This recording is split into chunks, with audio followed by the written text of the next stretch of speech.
Our next guest is actually in Berlin, where Earth Overshoot Day is already heating up. At the Brandenburg Gate, quite a historical landmark, 5 German organizations are currently setting up for their annual Earth Overshoot Day street performance.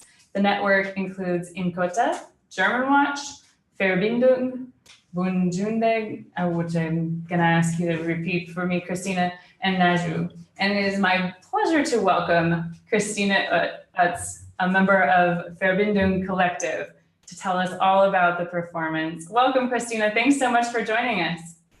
Good morning. Thanks for having us. I'm part of a collective. We're based in Berlin. I'm sorry, this paper is flying away. We do educational work around capitalism and degrowth.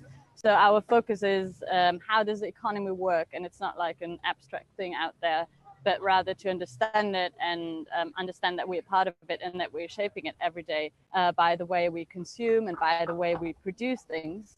And so we're offering and developing materials on these matters, and we're also giving workshops and facilitating talks, things like this. But also our main focus is on solidarity economy. So how can we actually do things differently?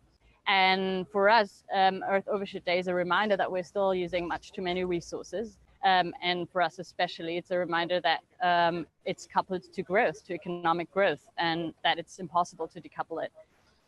So today we're here at Brandenburg Gate. It's a famous place in Berlin, and we're trying with these networks of people that you see in the background to raise awareness on the Earth Overshoot Day and on these matters. And later on, we will, not sure if you can see it well, we will squeeze these oranges, just like we're squeezing the world and the resources out of the planet in order to raise awareness.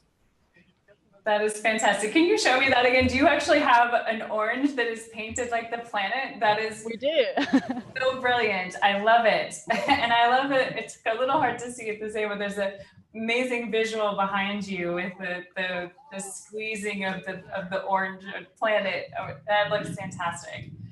Yeah, so that's what we're gonna do here, to mainly call out to politicians, but of course it's also a private thing. Everyone can take part in, but mainly the political infrastructure and circumstances that we're calling out to. Excellent. So I understand that this collective comes together for this Earth Overshoot Day action. But what's one kind of initiative that you're excited about to move the date? So we're excited about everything because there's so many matters. And what we're focusing on is really this educational work in order to make people understand capitalism and how it works and how economic growth is coupled with the use of resources that we're having. And then we're also trying to somehow promote, especially the alternatives that are here in Berlin. So that can be community-supported agriculture, but it's also something like collectives that we're closely linked to. We ourselves are a collective, so that means that we share the responsibility and the decisions that we do, unlike in most, corporate, I'm missing the word. Okay. Basically, most corporations are non-democratic institutions, or they're missing that link. So we're really excited about collectives, cooperatives. We're strongly promoting this because we believe that if we have an equal share in things, then we'll decide differently. We rather decide in favor of our needs and what we need, and instead of,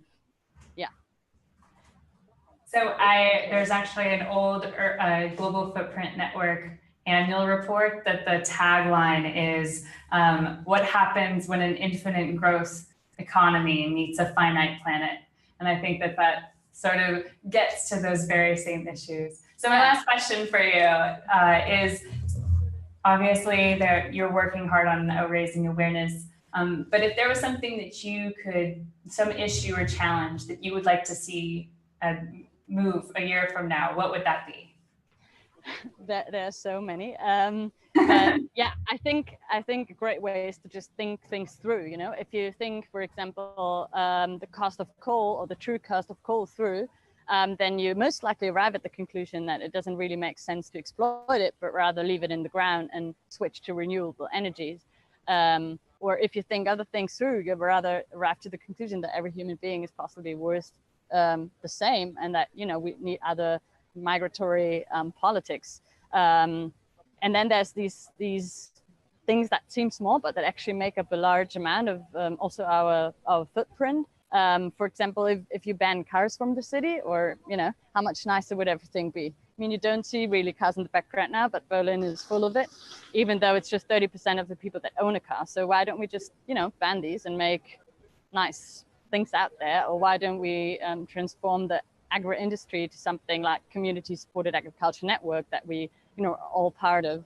Or why don't we have poems everywhere instead of advertising? So I don't know, I think the most urgent thing is probably the coal. At the moment in Germany, actually right now, there's 700 people protesting in a camp not so far away from Berlin.